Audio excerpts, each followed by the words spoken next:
आज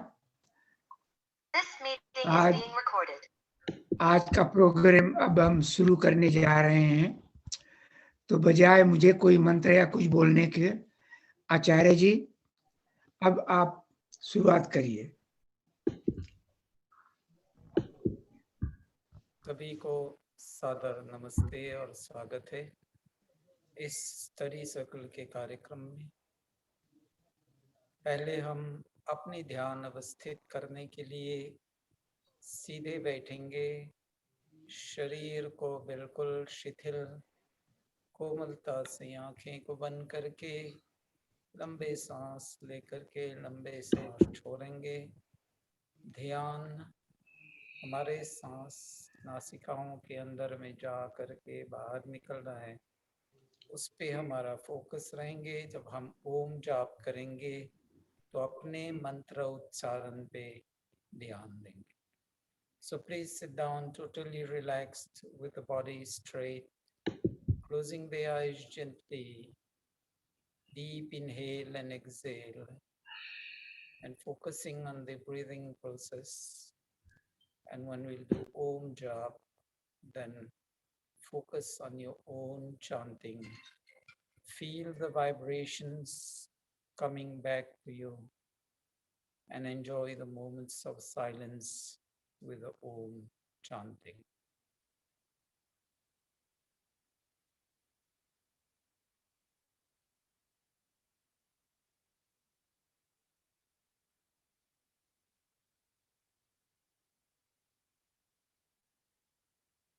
Om.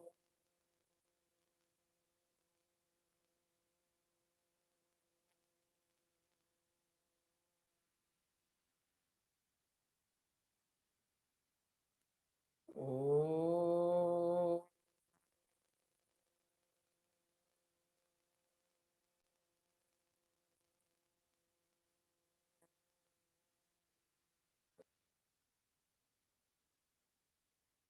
Om.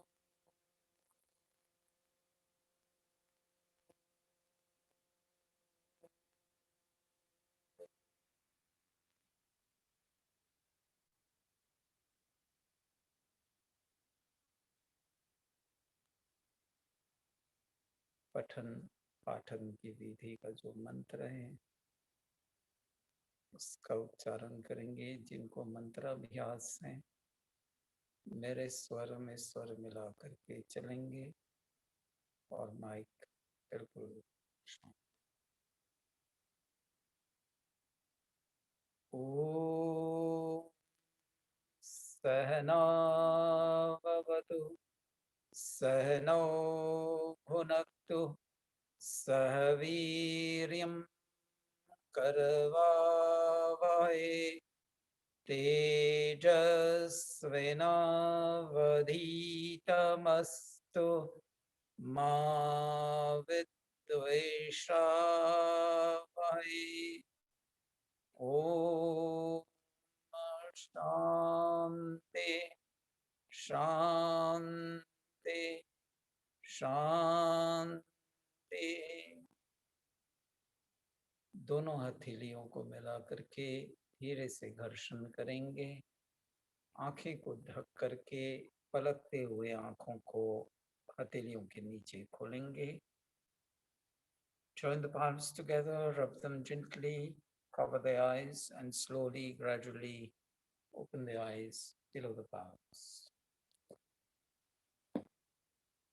So I'll take the questions which are already with me first. सबसे पहले मैं प्रश्न जो है जो मेरे सामने है वो पहले लेता हूँ, फिर आप लोगों के प्रश्न लेता हूँ। वो भी प्रश्न तो आप ही लोगों का है। एक तो ये मंत्र सहना भवतु सहनौ भुनक्तु सह वीर्यं करवावहै तेजस्विनावधीतमस्तु मा विद्विषावहै। प्रश्न ये आता है ये मंत्र कहाँ पे बोलना है। कुछ लोग इसको शांति मंत्र बोल करके फिर सोचते हैं कि ये हमारे पूरे विश्व में शांति के लिए है। वैसे शांति मंत्र जो है वो पूरे विश्व में शांति प्राप्त करने के लिए वो शांति पाठ है. Many believe this mantra is for universal peace. Yeah, this mantra, when we say it, we end it with Om Shanti, Shanti, Shanti. But the real prayer for universal peace is Shanti mantra, which is Om Dyo Shanti, etc., etc. और कई लोग सोचते हैं ये भोजन करने समय ये मंत्र लागू होता है. But there's nothing there which relates to food. अन्न से इसका कोई संबंध नहीं. इस मंत्र का अर्थ ऋषि दयानंद ये बताते हैं. हे सर्वशक्तिमान ईश्वर, आपकी कृपा से हम लोग परस्पर एक दूसरे की रक्षा करें. सहना भवतु, सहनो भुनक्तु. और हम लोग परम प्रीति से मिलके सबसे उत्तम ऐश्वर्य अर्थात चक्रवर्ती राज्य आदि सामग्री से आनंद में आपके अनुग्रह से सदा भोगें. सह वीर्यम करवावहे, हे कृपा निधे, आपके सहाय से हम लोग एक दूसरे के सामर्थ्य को पुरुषार्थ से बढ़ाते रहें.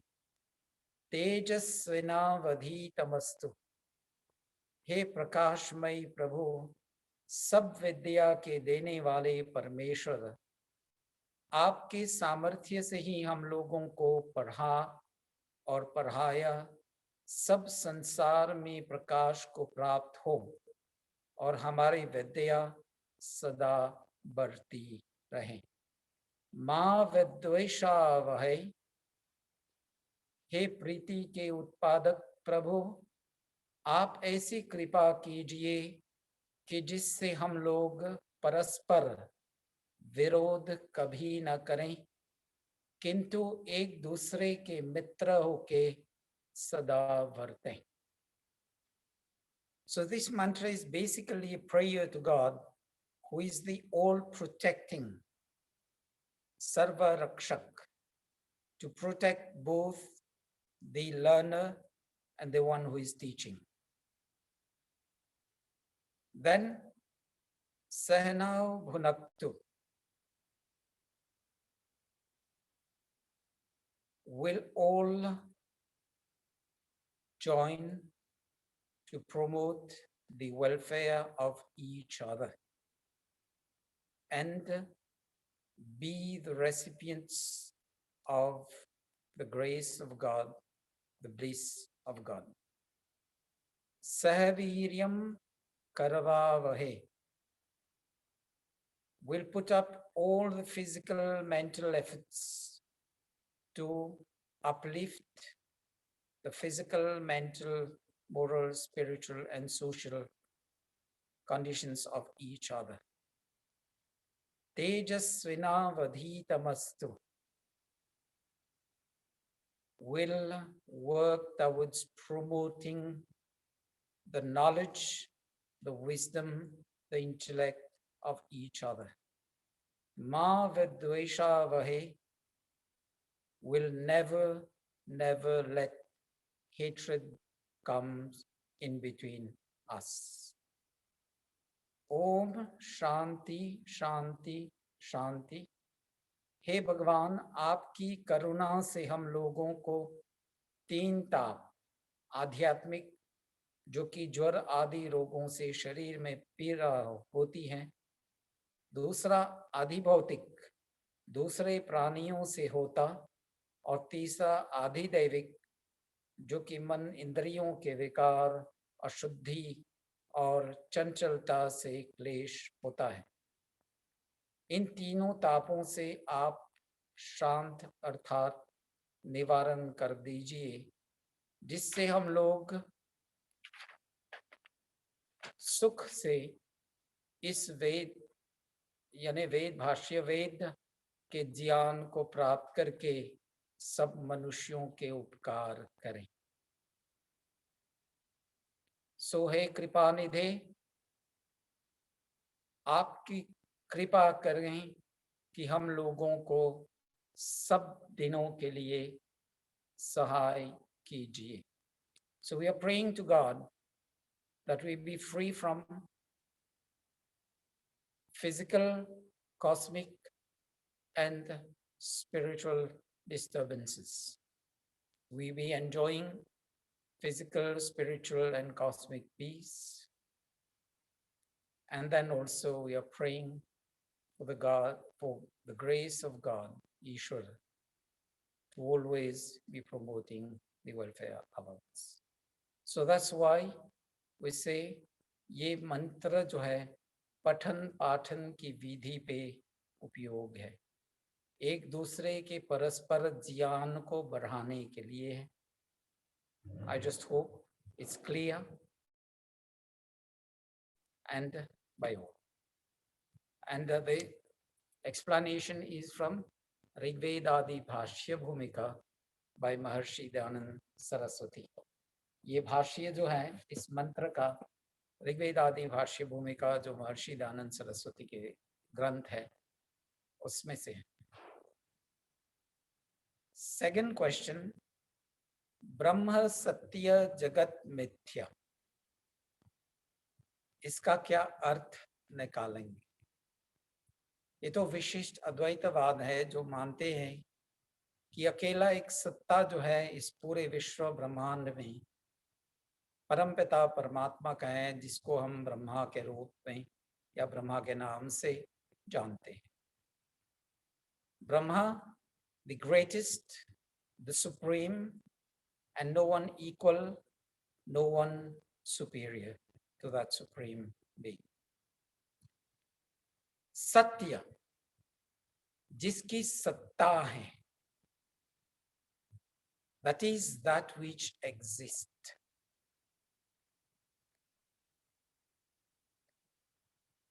Then Jagat Mithya, which means that this universe is an illusion or is false.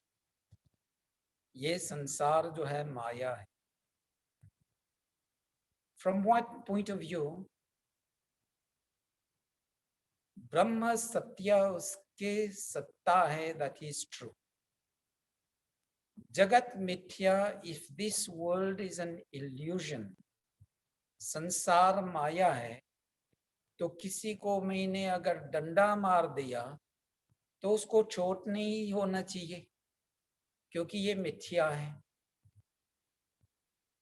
If I take the example that if this world is an illusion, when I beat someone with a stick, he shouldn't feel hurt nor any pain, because that's only an illusion, but that's not true. The world exists, and we also, as living beings, and everything as non-living beings exist. Yeah, they exist till the duration of this universe. इस ब्रह्मांड के जो life time है, जो काल है, उस समय तक है. फिर प्रलय अवस्था में सभी जो 5 स्थूलभूत से बना हुआ है, earth, water, fire, air, and space, everything will go back to Prakriti, the base source material from which they were made. The free eternals, जो हम 3 अनादि से अनंत तक पदार्थ है, एक ब्रह्मा, जिसको हम परमात्मा भी कहते हैं, the supreme being. This is the first eternal. दूसरा जीव या आत्मा, the soul. ये भी अनादि से अनंत तक है और ये भी निराकार है, जैसा ईश्वर है. इसका वो कोई आकार नहीं है, आकार जो है शरीर का है. और तीसरा प्रकृति. सांख्य दर्शन क्या बताता है?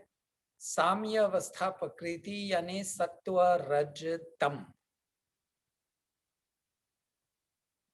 और प्रकृति में जब विकृति आने लगता है, दैट इज मूवमेंट, कंपन, तब ये संसार बनने की प्रक्रिया चलती है. So when activity starts in sattva rajtam, this is where the creation starts. तो ब्रह्म सत्य, जीवात्मा भी सत्य और प्रकृति भी सत्य है. तीनों सत्ता, तीनों की सत्ताएं हैं. बस जीवात्मा जो है, जब इस संसार का काल चलता है, जन्म मरण के चक्कर में चलता ही रहता है जब तक उनको मोक्ष, मुक्ति नहीं मिलते. फिर उसके बाद प्रकृति जो है, जब तक संसार चलता है तो उस संसार के रूप में है. प्रलय अवस्था में ये संसार, ये पूरा जगत जो है, उसकी सत्ता समाप्त हो जाते हैं. अब सत्ता जब नहीं है तो ये प्रकृति के रूप में ईश्वर के साथ सुरक्षित है. जैसे प्रलय अवस्था में या मोक्ष अवस्था में सभी जीवात्मा जो है ईश्वर के साथ सुरक्षित है. विशिष्ट अद्वैतवाद जो सबको एक ही मानता है, यानी प्रकृति नहीं है, जीव नहीं है, सब ब्रह्म के रूप में है, that is a misunderstanding. अगर हम सभी ब्रह्म के अंश हैं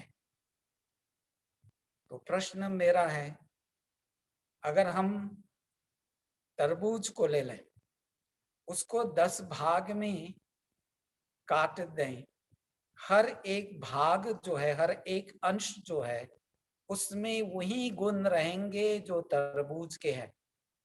एक तो पपीता नहीं बनेगा, दूसरा खीरा नहीं बनेगा, तीसरा जो है आम नहीं बनेगा, और नींबू नहीं बनेगा, कुछ भी नहीं बनेगा, ना मिर्च बनेगा इसमें से. अगर हम सभी मान के चलें एक अंश के लिए कि हम सब परमात्मा के अंश हैं, तो हमारे गुण जो है परमात्मा के गुणों से क्यों मिलता जुलता नहीं है? परमात्मा जो निराकार है, उसका कोई रूप रंग कुछ नहीं है. तो इस पूरे प्रकृति, ये बॉडी जो है, ये आकार है, इसका रंग है, रूप है, वगैरह वगैरह. दूसरा जो है, अलग गुण को हम देखें, परमात्मा अपाप विद्धम, जिसमें कोई लेश मात्र भी पाप नहीं है. तो ये जीवात्मा अगर परमात्मा का अंश होता तो ये पाप क्यों करता है?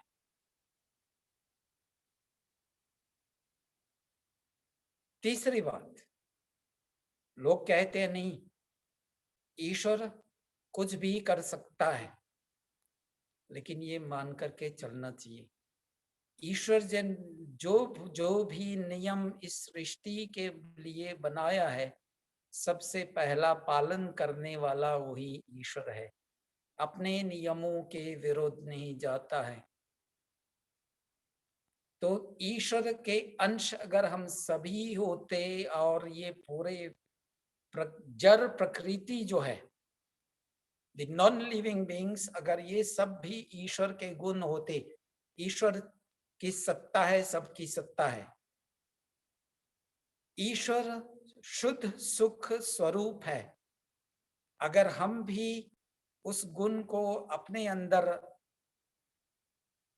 होता तो हम ये सुख के लिए बाहर भागते नहीं, दुनिया का चक्कर काटते नहीं, क्योंकि हम भी शुद्ध सुख स्वरूप में होते, जिसमें लेश मात्र भी दुख नहीं होते. We would all been in the eternal bliss and no need to have been chasing happiness from material things, not even food and drink, not even from enjoyment through pleasing the senses. तीसरा जो है, ईश्वर में चेतन गुण है जो आत्मा में है लेकिन प्रकृति में नहीं है. यानी ये जगत में नहीं है। फिर ईश्वर सर्वज्ञ है। अगर हम आत्मा जो है परमात्मा के अंश होते तो हम भी सर्वज्ञ होते, जो हम नहीं है। ईश्वर न्यायकारी है। बिरले हम कभी कभी न्यायकारी होते हैं और कभी कभी अन्यायकारी भी होते हैं। ईश्वर दयालु है। हम कभी कभी दयालु होते हैं, कभी भी क्रूर अवस्था में चले जाते हैं। तो ये अंतर क्यों है? इसलिए ये साबित होता है कि ये इनकी सत्ता और हमारी सत्ता अलग है। I just hope I've been clear. There are some characteristics which are common, like the soul and God, जीवात्मा और परमात्मा दोनों चेतन है, they are both conscious. दोनों की सत्ता है, they exist.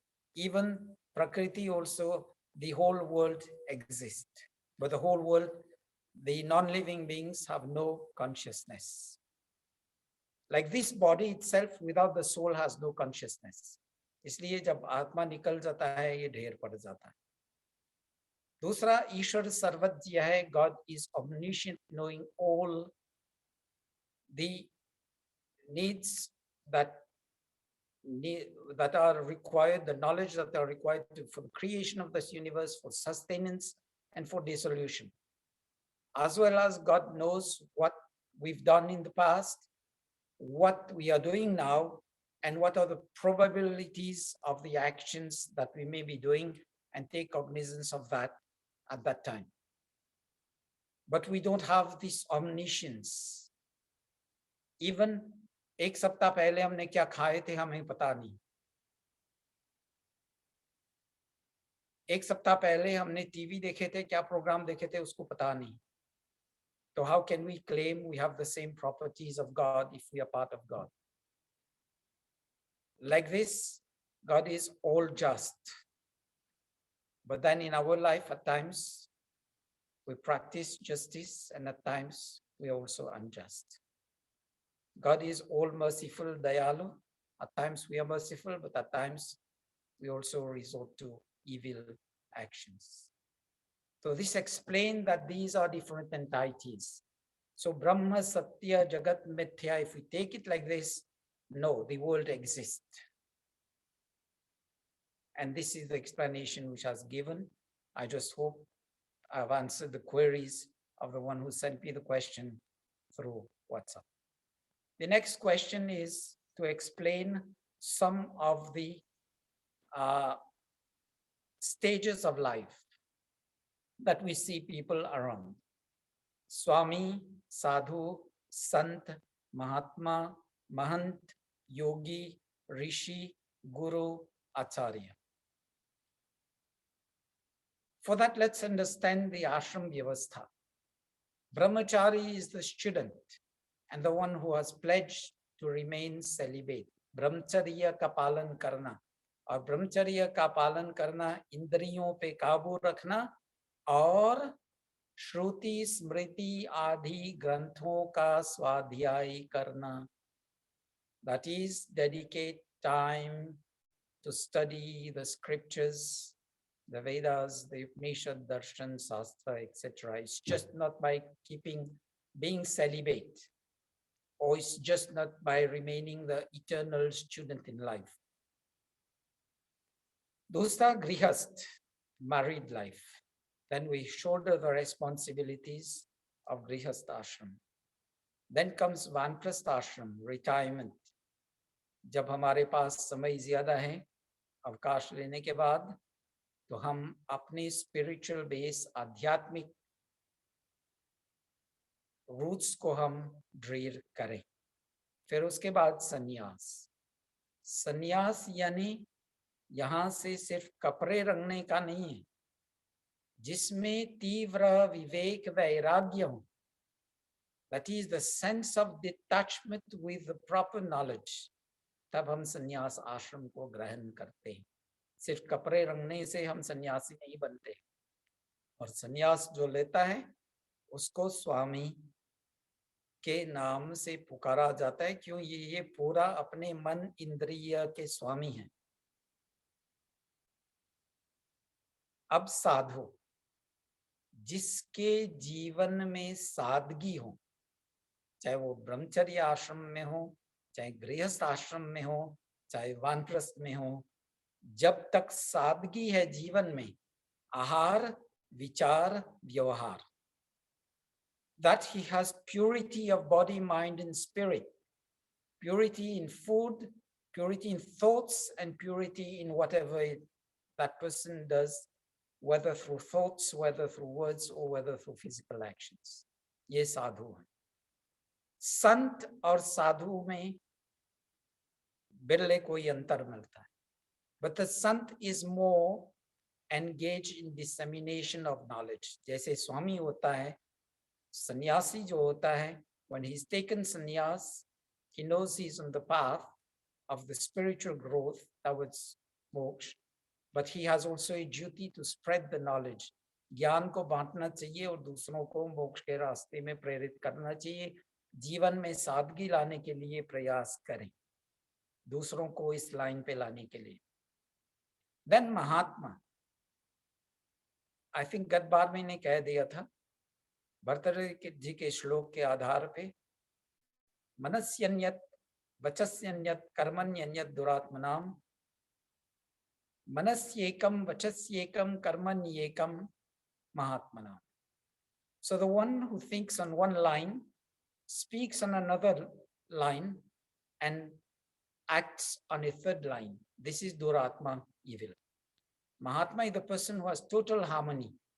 That is, think of one thing, speaks of the same thing, and then does the same thing. आत्मा में जैसा ज्ञान है वैसा ही मानना, कहना और करना. That is Mahatma. Mahant is more or less the same. And these two have a duty to lead others on the path of righteousness, धर्म के मार्ग पे चलाने के लिए. अब योगी,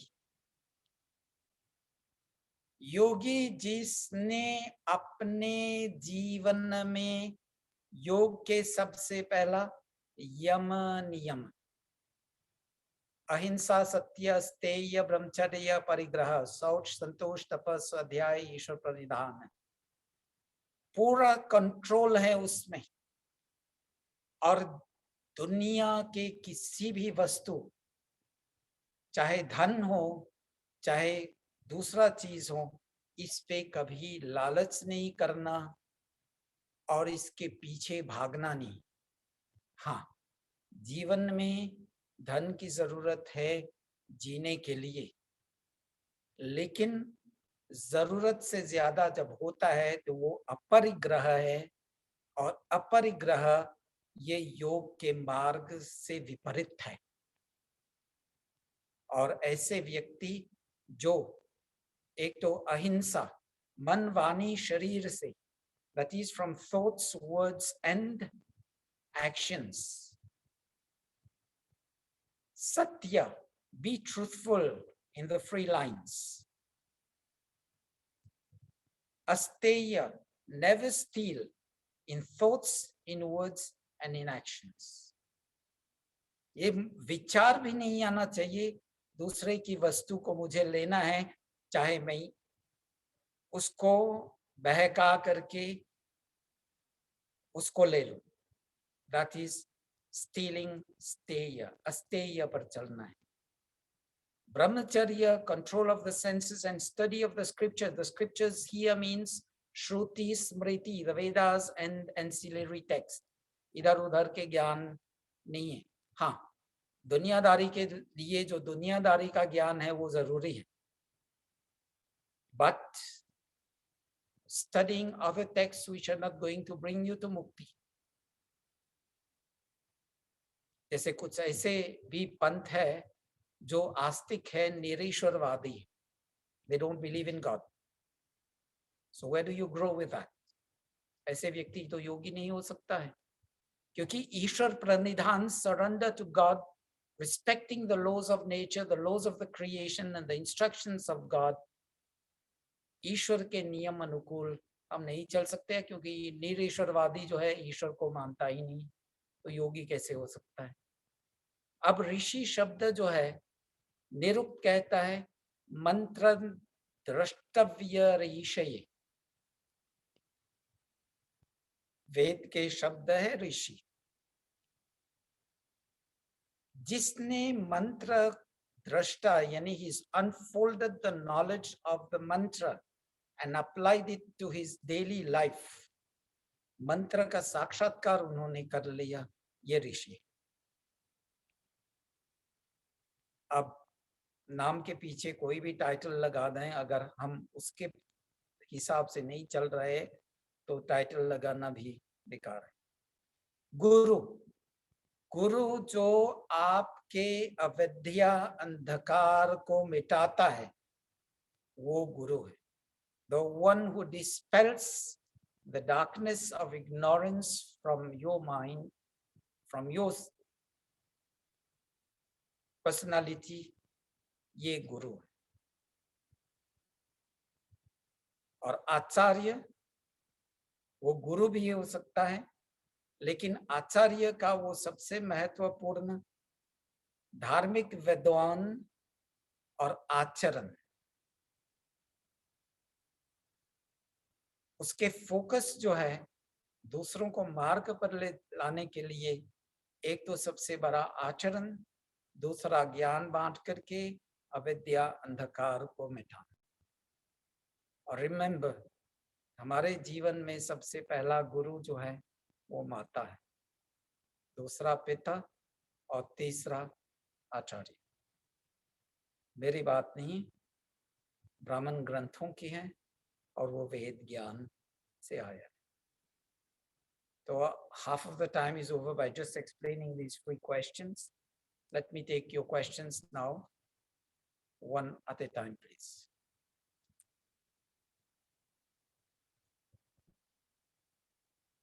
Just unmute yourself and then you may proceed.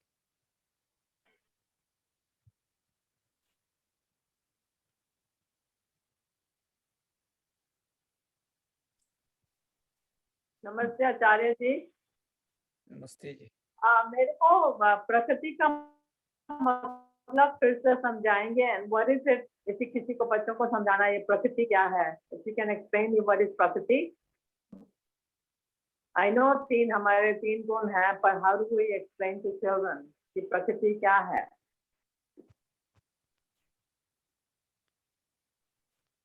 Okay.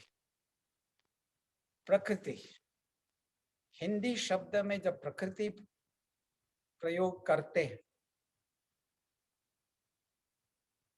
तो उसका क्या है, हमारे चारों ओर जो एनवायरनमेंट है उसको हम प्रकृति मानते हैं। That is the Hindi, from the Hindi point of view.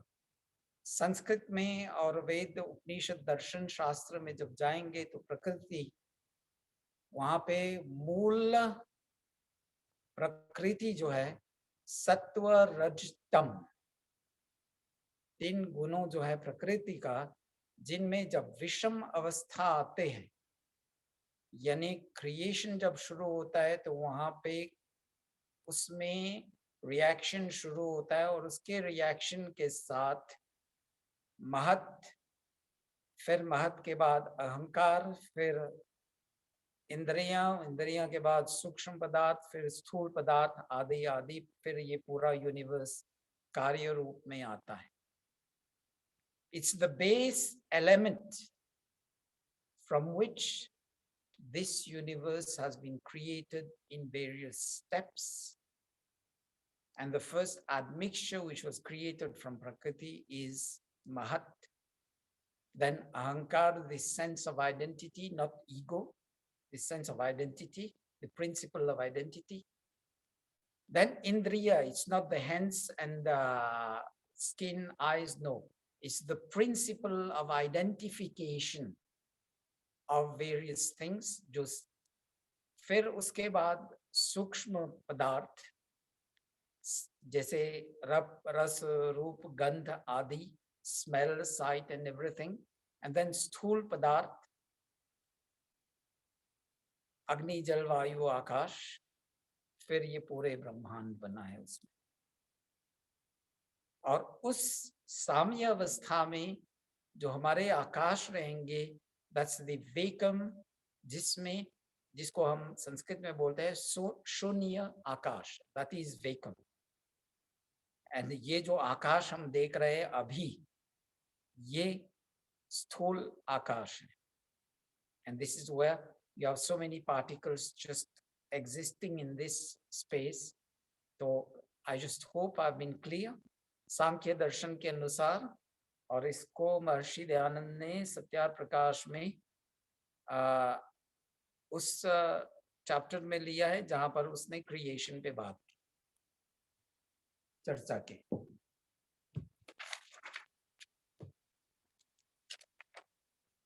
संसार उत्पत्ति जो विषय है वहां पे।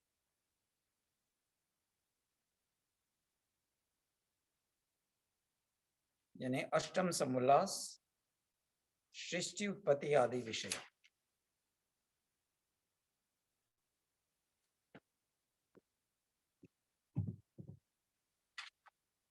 That's the 8th chapter of Satya Prakash.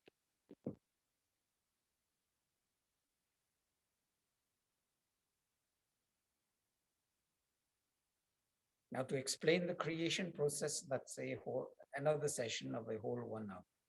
वो बाद में लेंगे जब सत्यार प्रकाश के बारे में हम चर्चा करेंगे।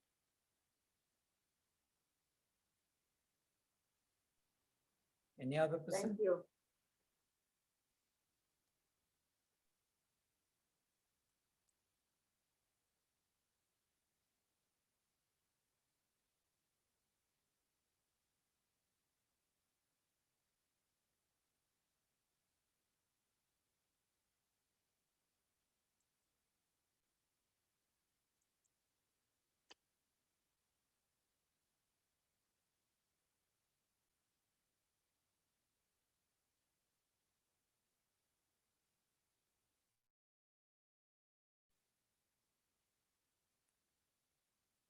We still have about 20 to 23 minutes to go.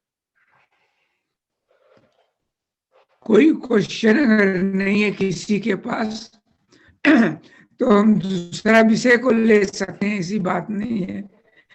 लगता है किसी के पास कोई सवाल नहीं है।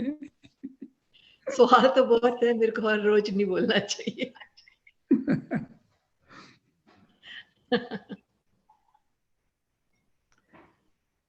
मुझे बीच में नहीं बोलना, पर बहुत देर वेट किए तब मुझे बोलना पड़ा से।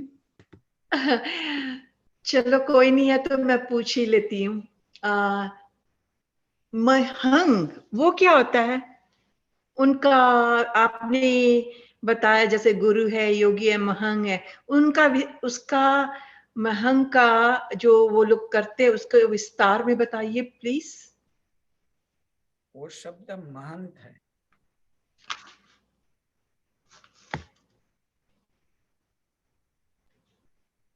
महंग क्या होता है? महंत, महंग नहीं, महंत। महंत इज ए शॉर्ट फॉर महात्मा। यानी जो व्यक्ति जिस बात को उसके ज्ञान में है वही मानता है, वही कहता है, वही करता है, लेकिन वो ज्ञान भी सत्य ज्ञान होना चाहिए। That should be true knowledge. इधर उधर का ज्ञान, मिथ्या ज्ञान नहीं। सच्चा ज्ञान जो है, सत्य विद्या जो है, उसके जैसे दिमाग में है वैसे ही मानना, कहना, बोलना और करना। और ज्यादा ऐसे लोग जो सत्य विद्या के आधार पे चलते हैं तो अपने आप को, अपने जीवन को दान दे देते हैं दूसरों को इस आध्यात्मिक मार्ग पे ले चलने के लिए। और जो भी सांसारिक जीवन जी रहा है उसको थोड़ा बहुत अगर आध्यात्मिक विद्या भी देंगे तो दूसरों के कल्याण के लिए हम लगे रहेंगे।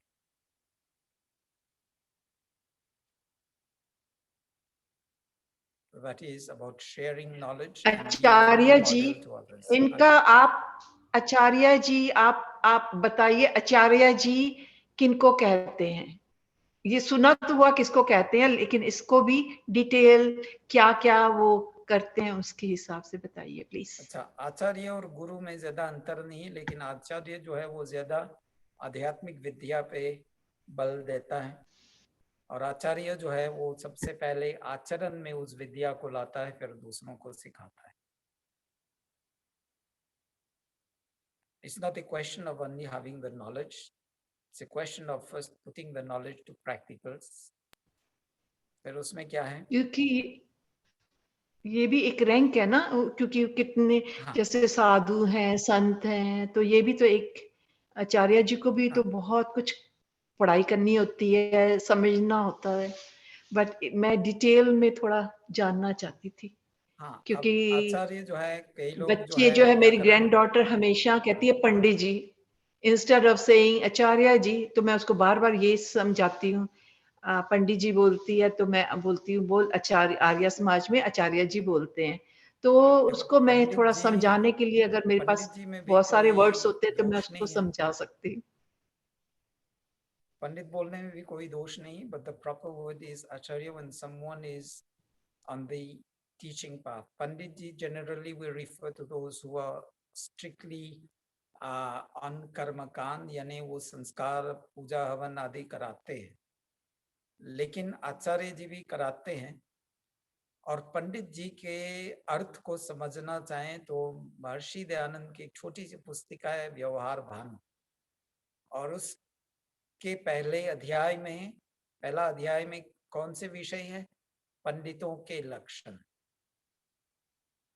और उसके विपरीत जो है दूसरे अध्याय में महर्षि दयानंद ने समझाया है, और उसका टाइटल महर्षि दयानंद ने लिखा है मूर्खों के लक्षण। यानी जिसके पास ज्ञान हो आचरण में न लाया है तो ये भी मूर्खों के लक्षण है। अब सिर्फ कर्मकांड करने वाले को हम पंडित नहीं कह सकते हैं अगर आचरण हो, या अपने यजमान को सही विद्या न दे करके कुछ इधर उधर के मार्ग पर ले जाए।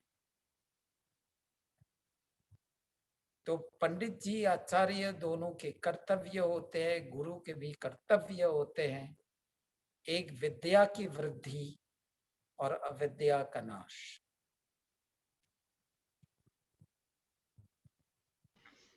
हाँ, और हम लोग स्वामी दयानंद जी को क्या बोल सकते हैं? स्वामी दयानंद जी उनका क्या टाइटल? कई लोग स्वामी दयानंद एंड स्वामी विवेकानंद, उनको स्वामी जी बोलते हैं ना? स्वामी दयानंद का कई लोग उनको स्वामी के नाम से बोलते थे, कई लोग पंडित के नाम से भी बुलाते थे, कई लोग आचार्य के नाम से भी बुलाते थे। It's interchangeable if the characteristics match the various definitions. ये सच है, हैदराबाद निजाम के पास पंडितों ने जब मंदिर बंद करवा दिया था तो स्वामी दयानंद यात्रा करके वहां पर उन्होंने निजाम से रैली करके मंदिर खुलवाया? नहीं, स्वामी दयानंद जी नहीं थे, आर्य समाज के कई अनुयायियों थे, जिसमें कई बड़े बड़े पंडित भी थे और सन्यासी भी थे, जो वहां पे जाकर के मोर्चा लगा दिए, फिर निजाम को झुकना पड़ा। अगर आर्य समाज के लोग वहां नहीं पहुंचते तो आज भारत के अंदर में वो पूरा मुस्लिम राज्य बन करके फिर वहां के सब मंदिर जो है सब बंद हो। अनफॉर्चुनेटली इतिहास ये बात को सामने नहीं लाता है, और आजकल के दक्षिण भारत लोग इस बात को जानते नहीं, और अगर उनको बताते हैं तो वो मानने के लिए भी तैयार नहीं। अगर आर्य समाज के पंडित सन्यासी आदि नहीं पहुंचते मोर्चा करने के लिए तो that would have been a very bad state. आपका बहुत धन्यवाद।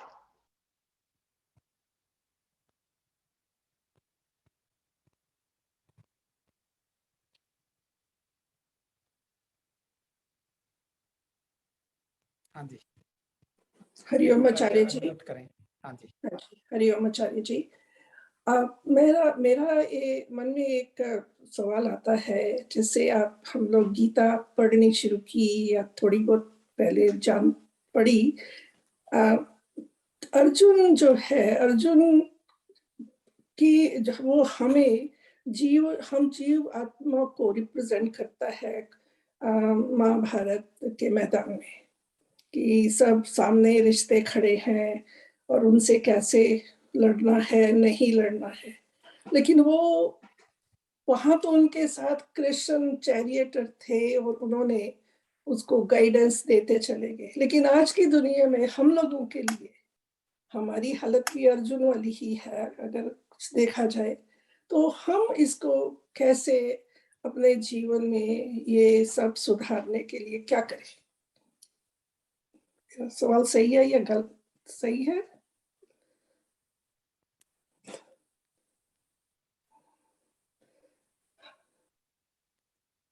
हम आज इस जो जीवन हमारा है, हम भी अर्जुन की तरह दुविधाओं में पड़े हुए हैं और अपनी माया से विद्या जो भी कह दो, उसी हिसाब से कोशिश करते हैं, लेकिन अक्सर गलत हो जाता है। जो कुछ भी सही लगता है, लेकिन जब करते हैं तो गलत ही हो जाता है। तो ऐसे उस गीता के श्लोक में शब्द आए हैं अभ्युत्यात्मानम, आत्मा शब्द है वहां पे।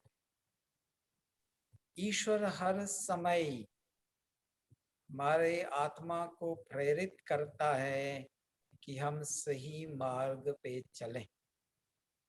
व्यक्ति अगर उसके पास ज्ञान भी नहीं है, चाहे वेदों का ज्ञान भी नहीं है, उपनिषदों के ज्ञान भी नहीं, कुछ भी नहीं है, ईश्वर तब भी दयालु हो करके, व्यक्ति कितने भी क्रूर रहें, ईश्वर वहां पे उनको प्रेरणा दे रहा है कि तुम इस गलत मार्ग को छोड़ करके सही मार्ग पे चलो। और वो प्रेरणा कैसा है? उसके अंदर में भय, शंका, लज्जा आदि आदि। For the person who thinks of doing wrong and who is doing wrong, if we give a pause to his trend of life and listen to the inner voice, अंतरात्मा की आवाज, तो वहां पे उसको ये सिग्नल मिलेगा। And the signals of fear, doubt, shame, etc. अच्छा काम करता है तो उसके मन में उत्साह, उमंग, उल्लास आदि पैदा करता है। ईश्वर प्रेरणा दे रहा है, आगे बढ़ते जाओ। He has the feeling of enthusiasm, joy and motivation to go ahead. This is the guidance of God to all of us, irrespective of whether we're a good person or an evil person. लेकिन हमारे में आदत नहीं है उस अंतरात्मा की आवाज को सुनने की। थोड़ा बहुत अगर हम योग मार्ग पर चलने के लिए प्रयास करें, थोड़ा ध्यान उपासना में हम समय लगाएं, and let's start with 5 minutes daily. मन जब शांत हो जाएगा, अंतरात्मा की आवाज को हम सुन पाएंगे, उसके आधार पर हम जीवन को निर्माण करेंगे, तो हम भी अपने जीवन को दिव्य जीवन बना पाएंगे। The work is ours. God is only continuously, जिसको हम ईश्वर दयालु मानते हैं, न्यायकारी मानते हैं, हमें न्याय के मार्ग पर चलने के लिए प्रेरित कर रहा है। और दयालु हो करके हमेशा, चाहे अच्छे व्यक्ति हो या बुरे व्यक्ति हो, लेकिन हमेशा प्रेरणा दे रहा है। Let's spend some time to silence योगश्चित्त वृत्ति निरोधा चित्त वृत्तियों को हम रोक लें। Let's put a halt, silencing the emotional and mental activities, listen to the inner voice और आगे बढ़ें।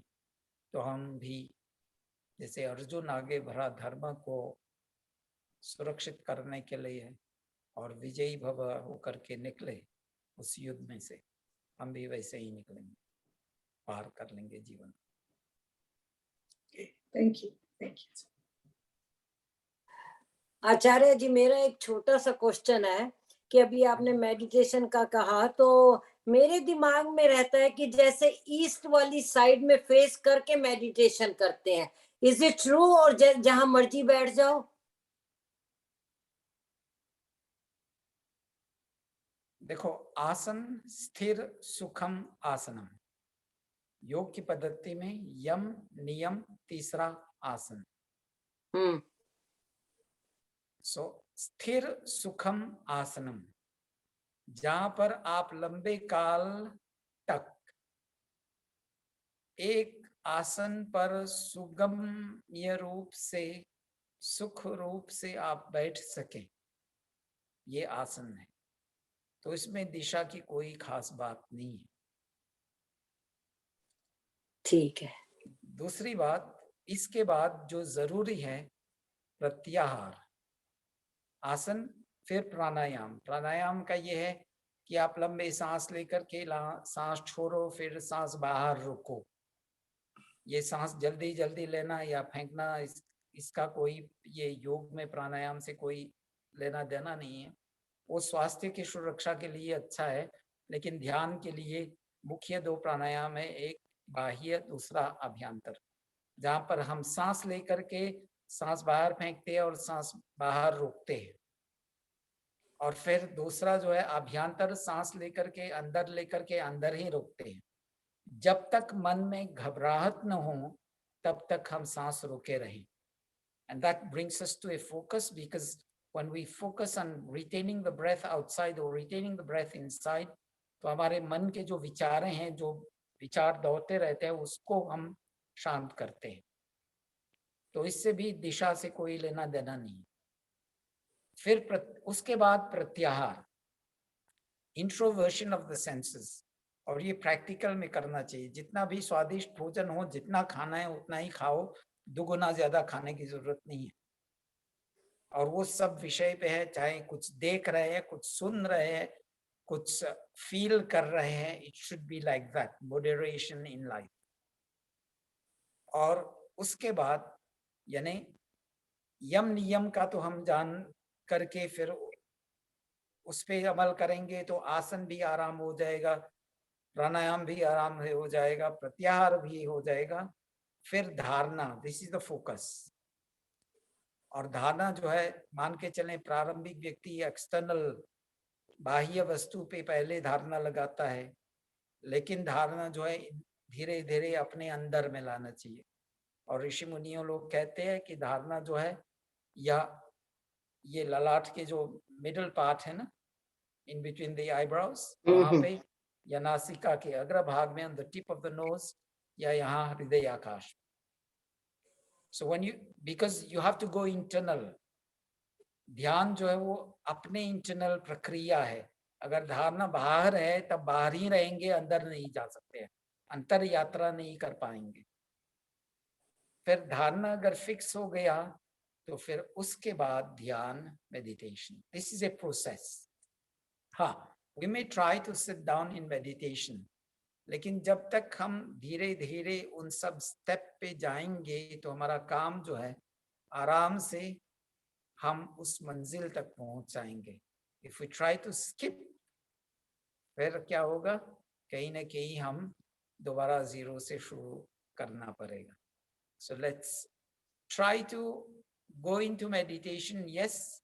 और ऋषि महर्षि पतंजलि क्या बोलते हैं, तद जपस तदर्थ भावनम, इससे पहले तस्य वाचका प्रणव, यानी ओम को लेकर के ध्यान करें, because Om is the universal sound. अगर ओम का भी उच्चारण करेंगे, उस उच्चारण का एक एक ध्वनि हम फॉलो करेंगे, कहाँ से शुरू होकर के कहाँ समाप्त होता है, खासकर जब लंबे ओम का उच्चारण करते हैं, फिर वहां पे हम फील कर सकते हैं कि बॉडी अपने आप को एडजस्ट कैसे करता है, हमारे स्ट्रेस लेवल को कैसे कम करता है, और बॉडी एनर्जी बैलेंस कैसे होता है। फिर महर्षि पतंजलि जी बताते हैं तस्य वाचक प्रणव, जिस भी मंत्र को लेकर के जाप करें, बिकॉज जाप is also with in the knowledge of धारणा। तो जाप जब हम करते हैं और मंत्र को भाव रूप में उसके अर्थ भी चलाते हैं तो मन इधर उधर भागता नहीं है।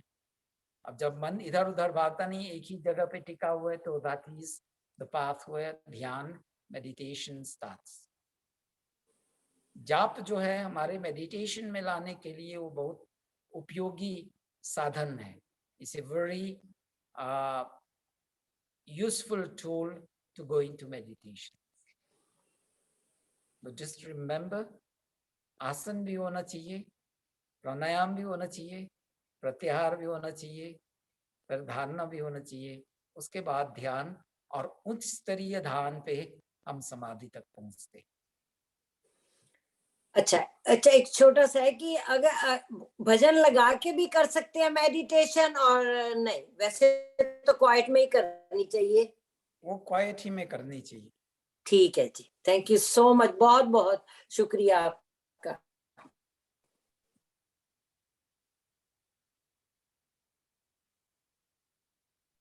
So we have the time probably to take one last question. Yes, Acharya ji.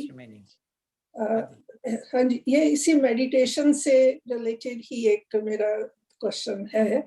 जब मेडिटेशन के लिए अभी जैसे आपने कोई मंत्र ले ले, ओम ले ले, और जैसे ओम धीरे बोलते बोलते फोकस करते हुए चलता है, तो धीरे धीरे बोलते बोलते आवाज अपने आप बंद हो जाती है, लाइक यू नो जैसे वॉइस से ओम ओम, तो आहिस्ता आहिस्ता ऐसे होता है जैसे मुंह से बंद हो जाता है, से बंद हो जाता है।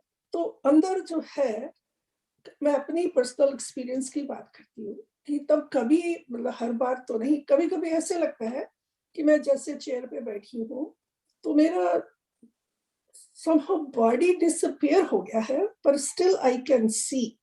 I don't know what that feeling is, but I do want to know कि ओम की आवाज पानी बंद हो जाती है मुंह से, लेकिन कुछ स्ट्रेंज फीलिंग होती है sometimes for a few seconds, जैसे लगता है कि मैं देख रही हूँ but I'm not sitting there, and I don't know what is that. I just feel like I want to know क्या होता है वो, is it, you know, what is that? कई बार ये प्रश्न जो है मेरे सामने में आया है, और कई लोग जो है जब ऐसी अवस्था आती है तो डर जाते हैं, फिर मेडिटेशन करना बंद कर देते हैं। There's nothing wrong with that status of the void. जो void situation आता है ना, वो आप सही मार्ग पे है to reach that point of योगश्चित्त वृत्ति निरोधा। You're starting to disconnect with the external world. हम चित्त की वृत्तियां जो है इमोशनल एंड मेंटल फ्लक्चुएशंस, उससे हम धीरे धीरे हट रहे हैं।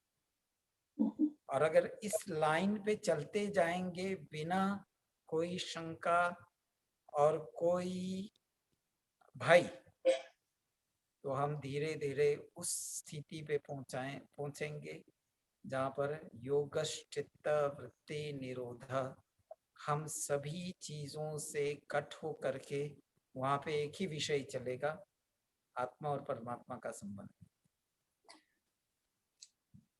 So just continue on that path. There's nothing wrong with that. So, but when I come back, like back to my, you know, normal, to normal. वो मेरे जो head है ना, जो सिर का top है ना, उसमें थोड़ी सी heavy, थोड़ा like हल्की सी दर्द वाली feeling हो जाती है, just a little bit to this part में। Probably आप उस समय थोड़ा anxious होते हैं, इसलिए सर में दर्द थोड़ा सा हो सकता है। अगर उसको सामान्य लेकर के चलेंगे और आपका जो जाप करने का जो तरीका है ना, उसको ब्रेथ के साथ सिंक्रोनाइज कर लें। ब्रेथ के साथ सिंक्रोनाइज करेंगे तो ऑक्सीजन जो है ब्रेन में ज्यादा भेजेंगे, तो एनी डिस्कम्फर्ट जो है वो अपने आप सबसाइड होगा।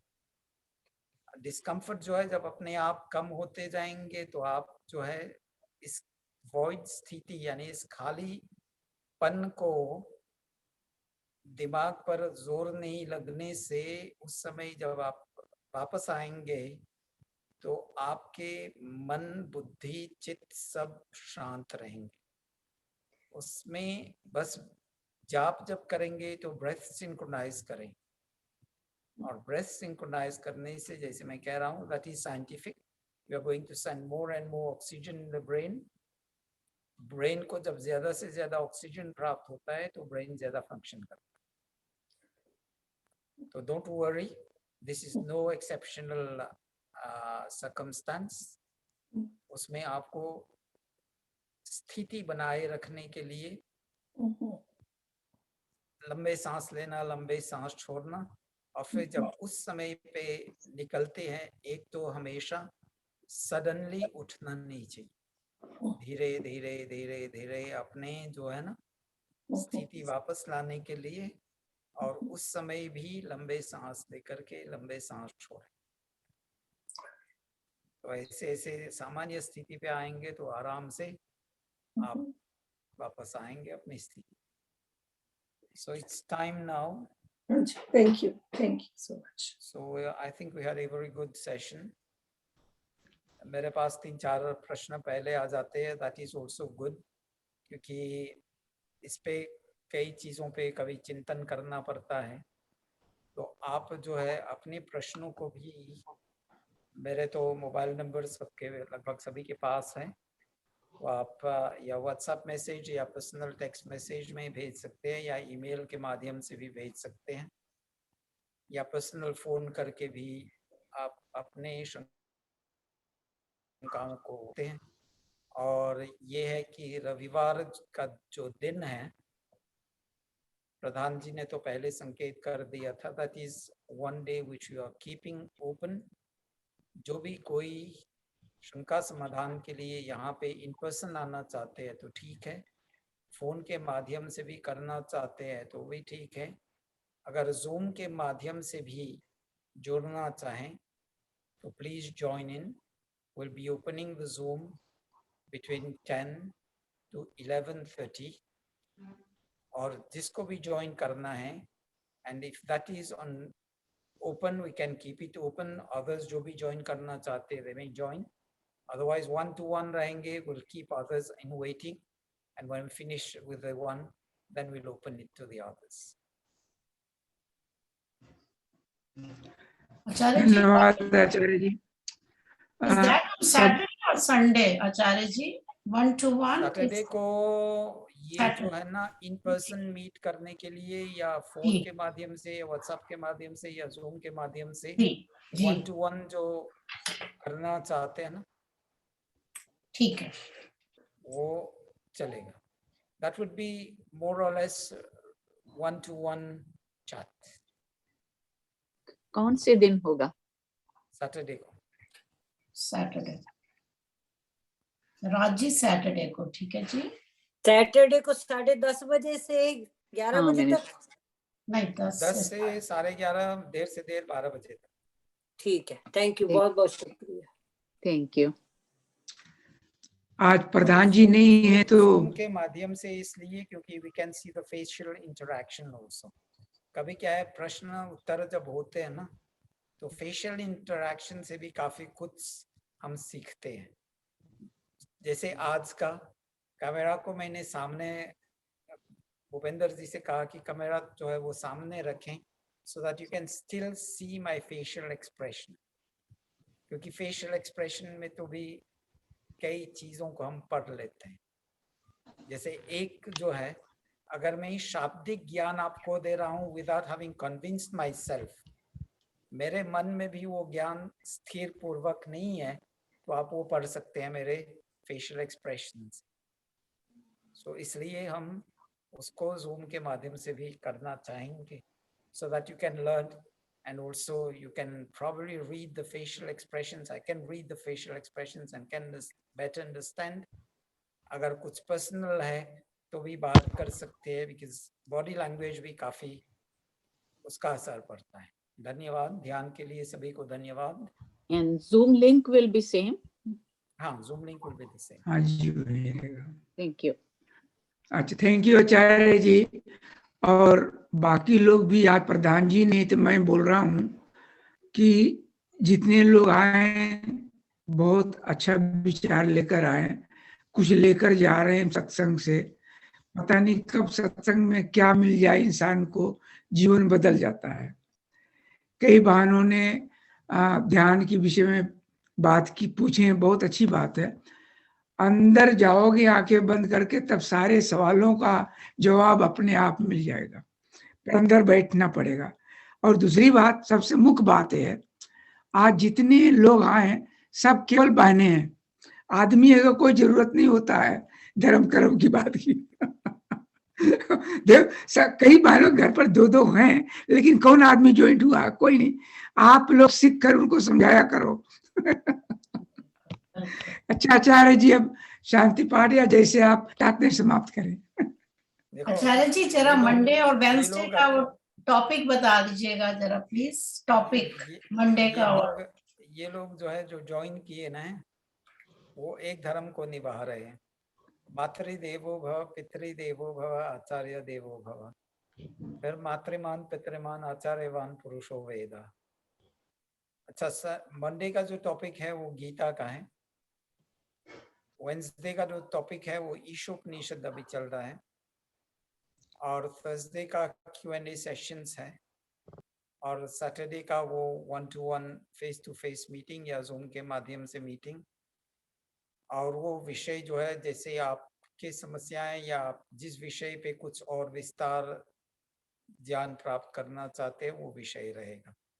और मंडे, वेडनेसडे एंड थर्सडे का समय जो है 6 से 7 बजे। और सैटरडे का 10 से 11:30, देर से देर 12 बजे को हम समाप्त करेंगे। सभी को ध्यान के लिए धन्यवाद, उपस्थिति के लिए धन्यवाद, और सबसे बड़ा धन्यवाद हम ईश्वर को दें जिन्होंने आज का अवसर दिया, सामर्थ्य दिया इस कार्यक्रम को रखने के लिए। गुरुओं, माता पिता, ऋषि मुनियों आदि को भी धन्यवाद दें जिन्होंने उस वेद ज्ञान को विस्तार करके हमारे सामने रखे। माता पिता, गुरु आदि के माध्यम से संस्कार हम सब ने प्राप्त किए। और लास्ट बट नॉट लीस्ट, जिन्होंने प्रत्यक्ष या परोक्ष रूप से इस कार्यक्रम को करने कराने में सहयोग दिए, उन सभी को धन्यवाद, सादर नमस्ते जी। एक बार ओम जाप। ओम